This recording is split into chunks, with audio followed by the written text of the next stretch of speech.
All right, Shalom Akim, Shalom, Shalom. This is your brother Zakar Ya'ala, branched out here in Williamsport, Pennsylvania. I'm coming with another lesson through the Spirit, and Lord willing, this be edifying to the Lord's elect.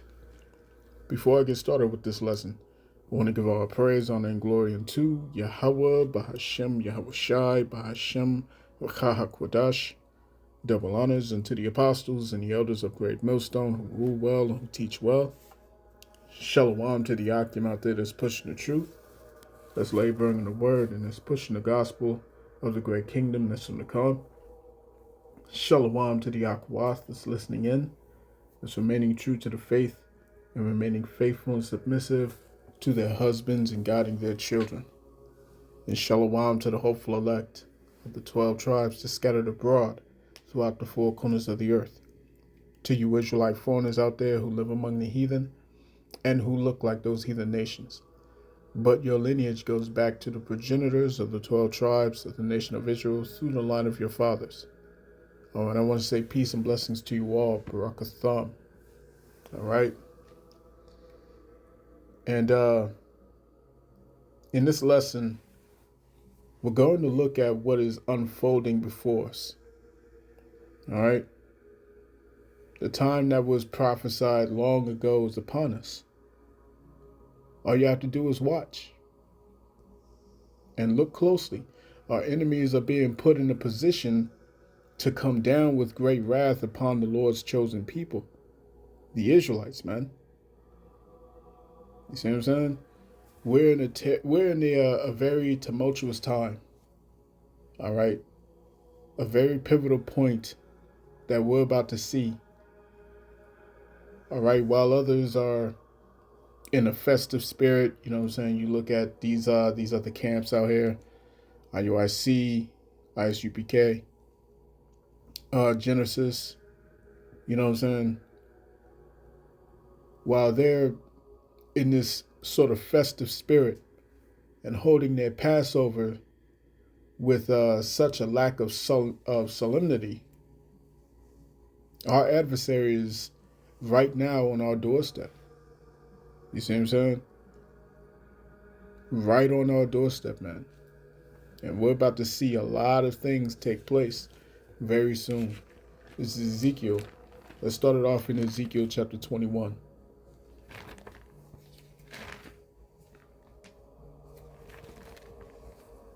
And let's start at the top. Ezekiel chapter 21 and verse 1. It reads, "And the word of the Lord Yahweh came unto me, saying, Son of man, set thy face toward Jerusalem, and drop thy word toward the holy places, and prophesy against the land of Israel.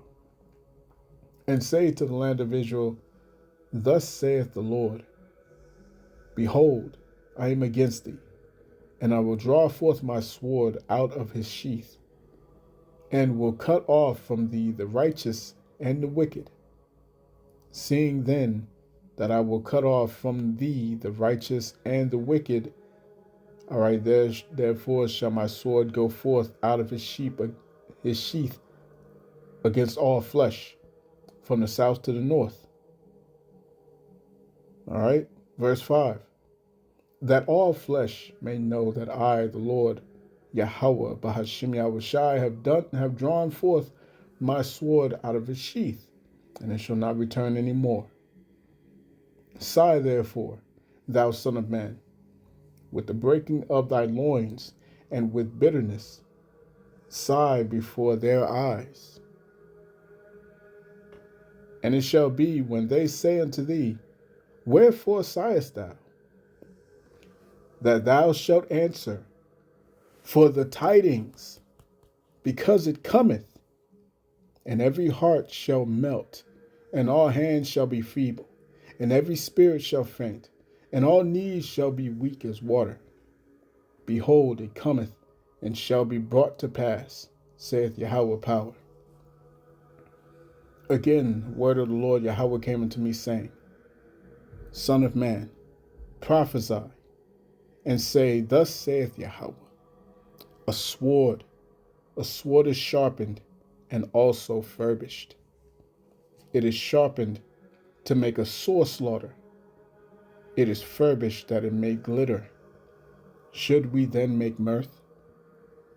It contemneth the rod of my son as every tree, and he hath given it to be furbished, that it may be handled. This sword is sharpened, and it is furbished, to give it into the hand of the slayer. Cry and howl, thou son of man, for it shall be upon my people. It shall be upon all the princes of Israel, Yasha Allah. Terrors by reason of the sword shall be upon my people. Smite therefore upon thy thigh. All right. And who is the Lord's sword? All right, the Lord's sword is the wicked, man.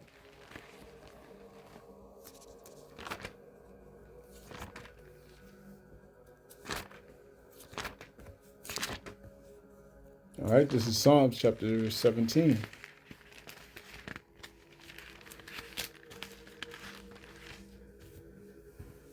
All right, Psalms chapter 17 and verse 13, it says, Arise, O Lord, disappoint him, cast him down, deliver my soul from the wicked, which is thy sword. The Lord's sword is the wicked. And who is the wicked?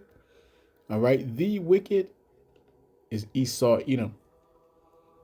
All right, the scriptures call him the border of wickedness. Go to Malachi chapter 1, verse 4. You see what I'm saying? Malachi 1 and 4 tells you that. Esau is the Lord's sword, and he's coming fast. You see what I'm saying?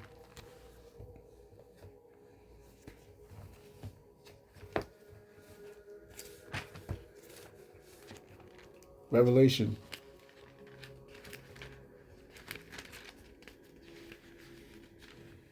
All right, Revelation 12 and verse 12. It reads, Therefore rejoice, ye heavens, and ye that dwell in them. Woe to the inhabitants of the earth and of the sea, for the devil is come down unto you, having great wrath, because he knows that he hath but a short time.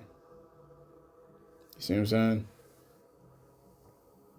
So pretty much the name of this lesson is, The Cruel Lord Ascends. All right? The cruel Lord ascends. So we're going to watch a few videos, all right, that's going to set the tone for this lesson.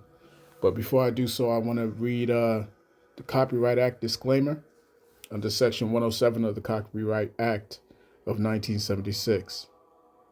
Copyright disclaimer.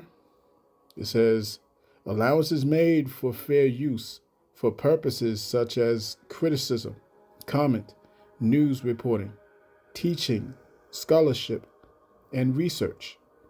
Fair use is a use permitted by copyright statute that might otherwise be infringing. Non-profit, educational, or personal use tips the balance in favor of fair use. All right? So with that said, let me show you a couple of videos. Bear with me.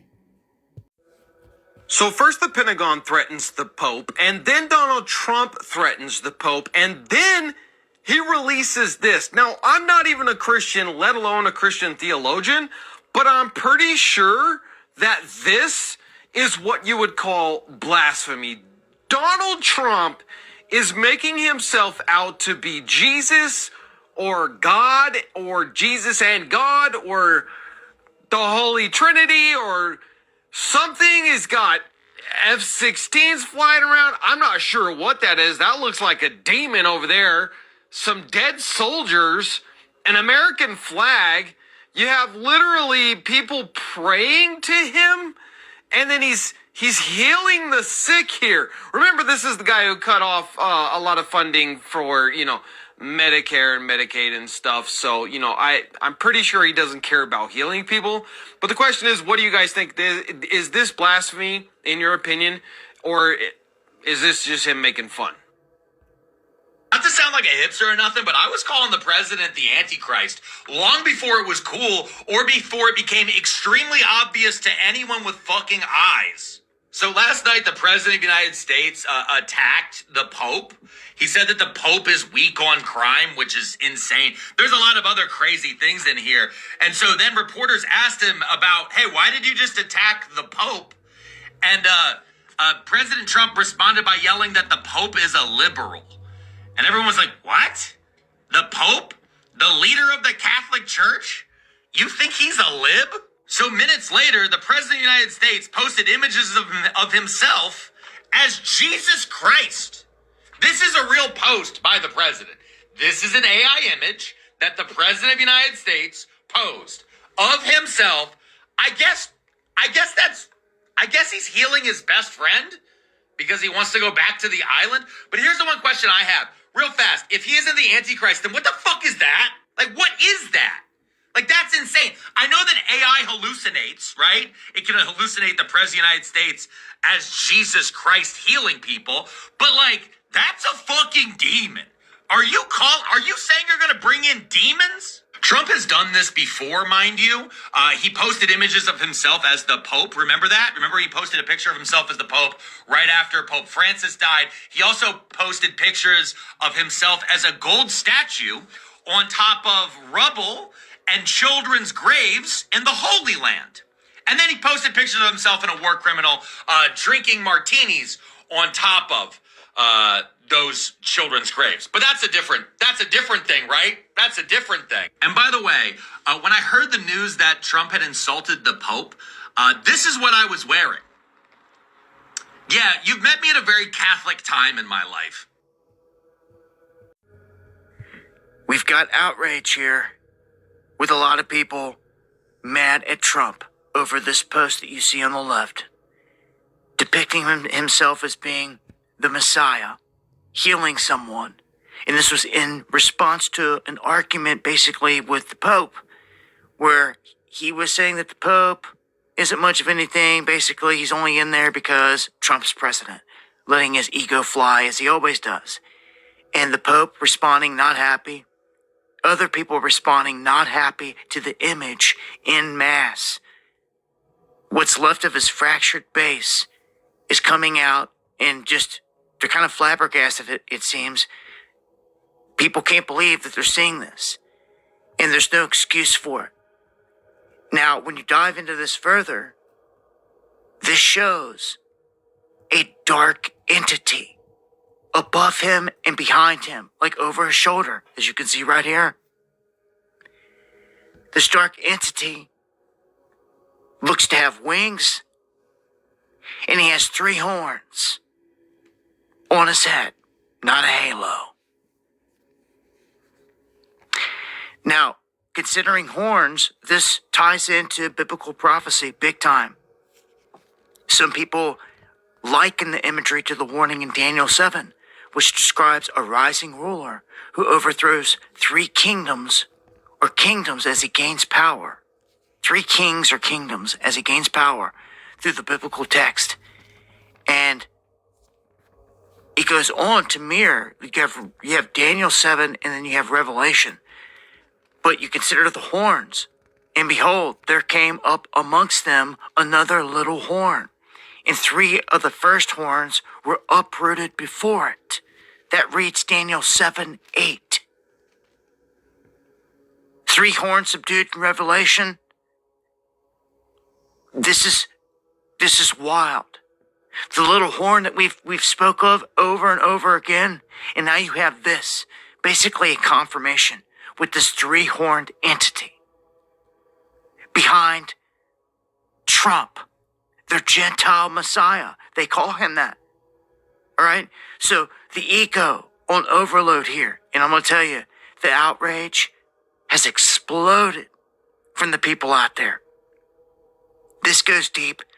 I'm going to have to cover this in greater detail in the live stream. Make sure to join me going live Monday, Wednesday, and Friday, 8 p.m. Eastern. Covering all this madness and a whole lot more. Let me know what you guys think below. Much love.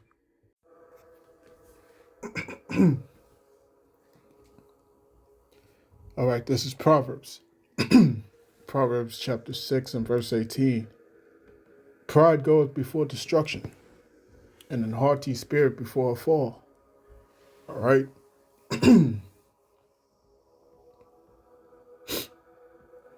Yeah, man. And in this, in this historic moment in time, all right, it's paramount that we pay attention to what's going on. All right, the significance of different gestures and signals that they've been showing us. Okay. And we've seen this man, Trump, all right, who we clearly perceive through the spirit is the reincarnation of Emperor Nero of ancient Rome. He's taken upon himself on numerous occasions to portray himself, portray an image of divinity, all right, and absolution. He's portrayed himself as a king. He's portrayed himself as a mediator for peace. And he's portrayed himself as a divine entity. You know what I'm saying? And this essentially speaks to the broader message of his character. Right?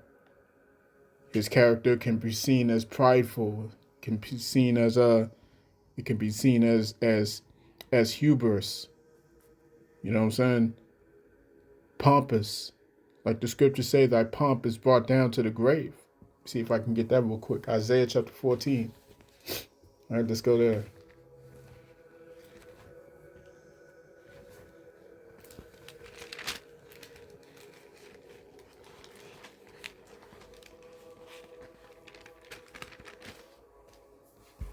All right, this is Isaiah chapter 14, verse 11. It says, thy pomp is brought down to the grave, and the noise of thy vials. The worm is spread under thee, and the worms cover thee. Right? And so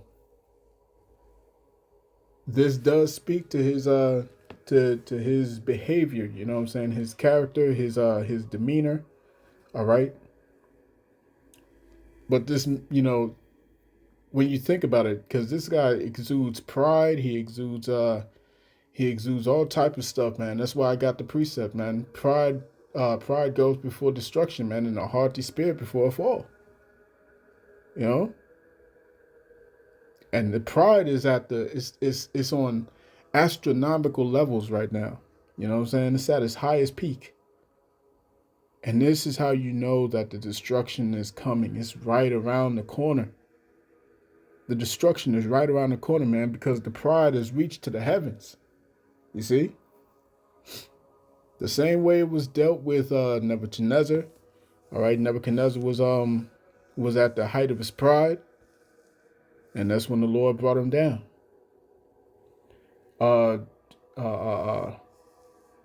You look at Antipater, you know what I'm saying? The Idumean. You look at all these different rulers, Pharaoh from ancient Egypt. You see? And the Lord brings them down so low. All right? To the point where they're pitiful. Absolutely pitiful, man. The Lord knows how to break a nigga. He knows how to break somebody. He knows how to break you down. You see, he knows exactly what you fear. He knows what makes you afraid. You see? He knows where every weakness is because he created you. You see, the scriptures say, why is earth and ashes proud, man? Right? Let me get that real quick. Was that Sirach?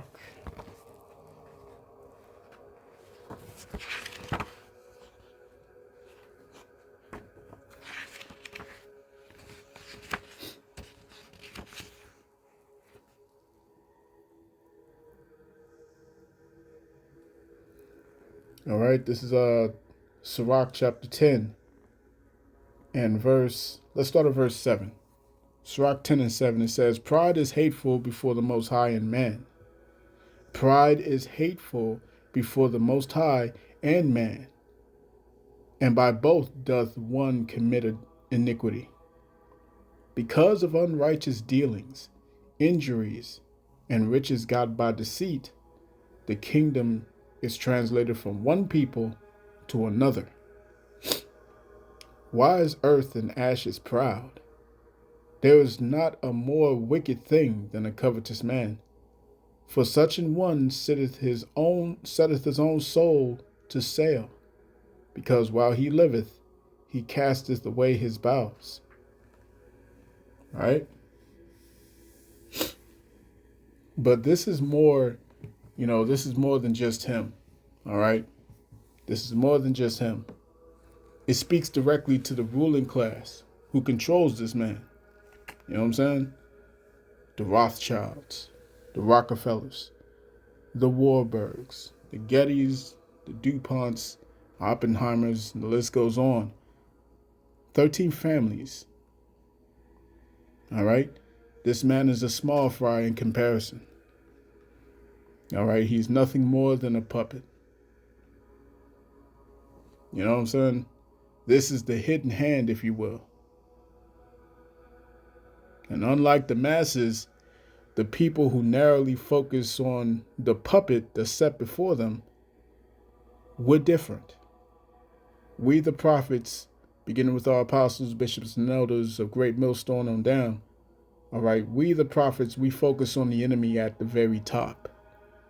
All right, the ones who thrive in secrecy. You see what I'm saying? We target the ones who pull the strings, the ruling class of Edom.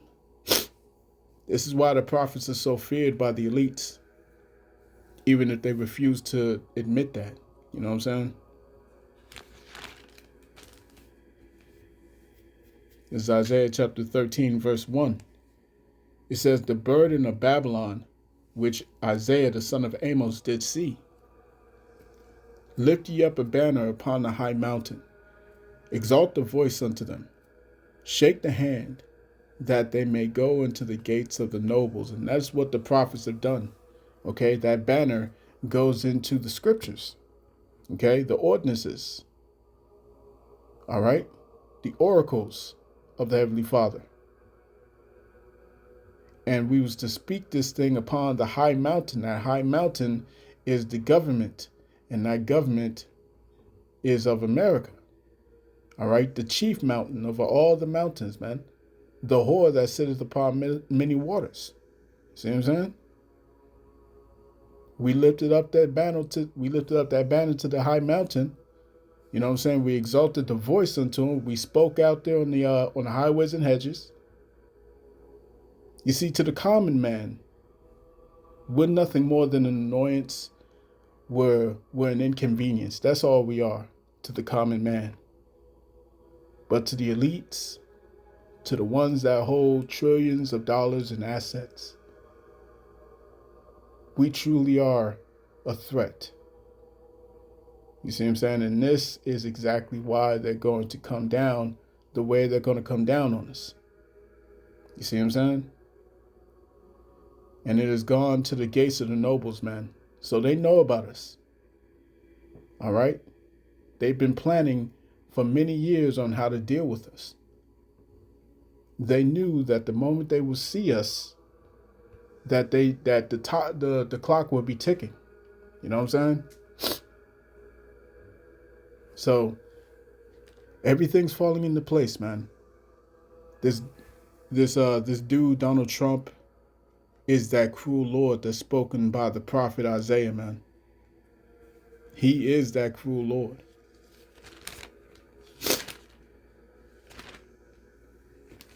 This is Isaiah chapter 19 and verse 4. It reads, and the Egyptians will I give over into the hand of a cruel Lord, and a fierce king shall rule over them, saith the Lord, Yahweh Tazabawath. You see? The behavior that we're seeing shown with this modern day Emperor Nero is essentially a reflection of how these elites view themselves. You know what I'm saying? Their desire is the is to reacquire the birthright that their forefather Esau had sold to his younger brother Jacob. You know what I'm saying? That's what this is all about. That's what it's all about. They want that birthright back. You see? And they'll go through great lengths to achieve this. All right? Even to the point of building an entire digital world that is run by an artificial intelligence system, building an artificial God where they will play the role of its chosen people, where they will live immortal, where they will have godlike abilities through carnal means. You see what I'm saying? This is what they dream of doing. All right? They want to be gods. All right? They want to have that blessing that Jacob has.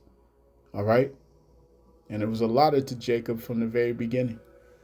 Even before the children grew up, even before the children were born. You read that in the book of Romans, the 9th chapter. All right?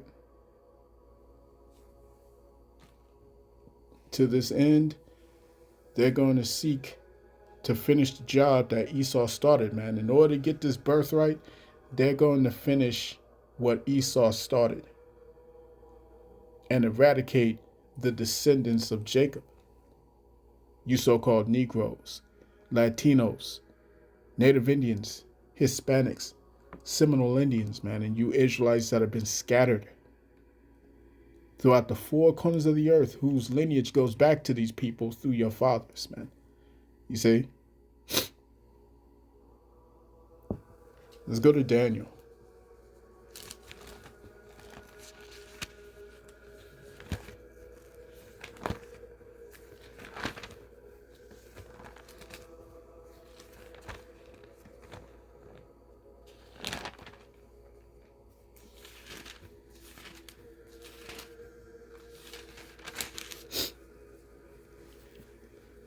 This is Daniel chapter 7. Let's start at verse 23. It reads, "Thus he said, the fourth beast shall be the fourth kingdom upon earth." All right, that fourth beast is going into Rome. All right, which shall be diverse from all kingdoms, and shall devour the whole earth, and shall tread it down and break it into pieces. Okay? The Roman army was exceedingly great, man. Exceedingly great. And America, all right, comes in the stead of Rome 2.0, if you will. Okay? A wound, a deadly wound that was healed. That's what it's written of in the book of Revelation, the 13th chapter. That deadly wound that was healed. Rome came back in the form of America. All right? This is why you have the Club of Rome. This is why you have all these different things that was in the Roman Empire, such as the Senate. All right? It's the same thing.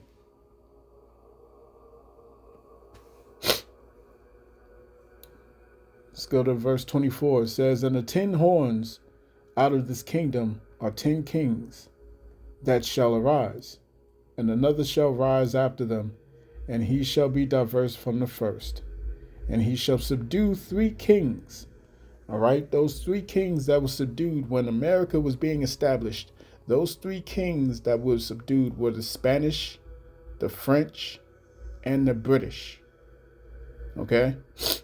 Remember, those 7 heads that the 8th head came out of were the 7 prior Edomite rulerships, the 7 prior Edomite empires: Greece, Rome, Germania Major, Germania Minor, Spanish, French, Great Britain. Okay, those were the 7 empires that Esau had established. You see? The Spanish, the French, and the British were taken down. Those were those three kings. Verse 25, and he shall speak great words against the Most High, and shall wear out the saints of the Most High, and think to change times and laws. And they shall be given into his hand until a time and times and the dividing of times. And we're at the end of that. All right, we are at the end of that prophecy, where it's now is the elect are waking up. You know what I'm saying? The Israelites are no longer in slumber. No longer in slumber mode, man. Okay? And we can see this devil for who he is. All right? Verse 26, but the judgment shall sit. It's like, let me read that again. It says, but the judgment shall sit, and they shall take away his dominion, to consume and to destroy it until the end. All right? So it's time for Esau's rulership to come to an end, as is written in 2 Esdras chapter 6 verse 9. For Esau is the end of the world, and Jacob is the beginning of it that followeth. All right. And as we inch ever closer to the conclusion of this spiritual conflict, you're going to see these devils show their horns more openly, becoming less concerned with the Constitution, with international law, you know what I'm saying, what have you. And they're going to be more inclined towards establishing a global compliance and subjugation. That's the end goal. The end goal is global compliance and subjugation, and that will bring about the hour of temptation, the height of Jacob's trouble.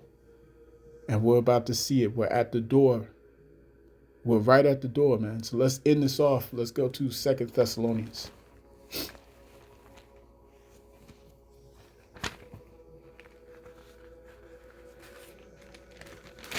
All right, people are looking for one man who's going to be acting as this Antichrist figure.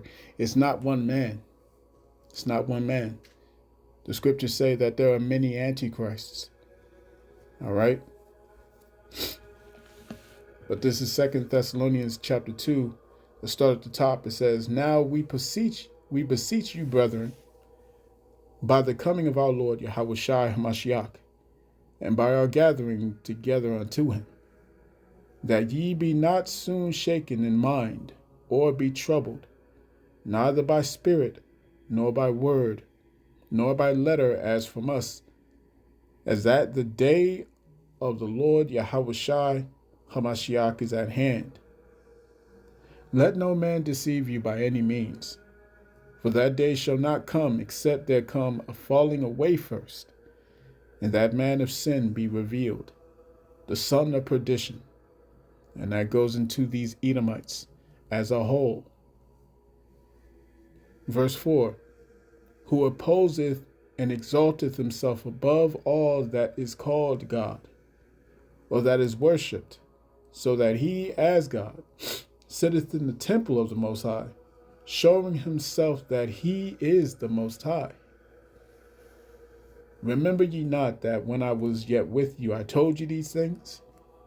And now ye know what withholdeth, that he might be revealed in his time.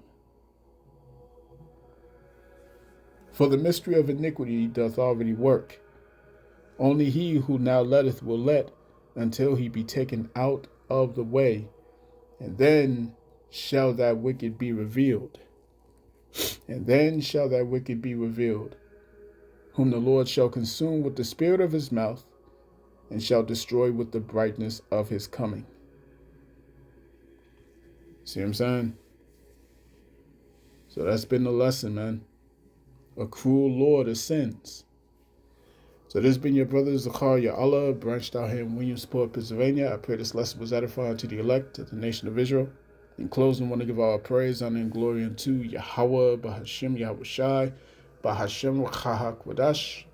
Double honors to the apostles and the elders of Great Millstone who rule well and who teach well. Peace and blessings to the hopeful elect. Shalom.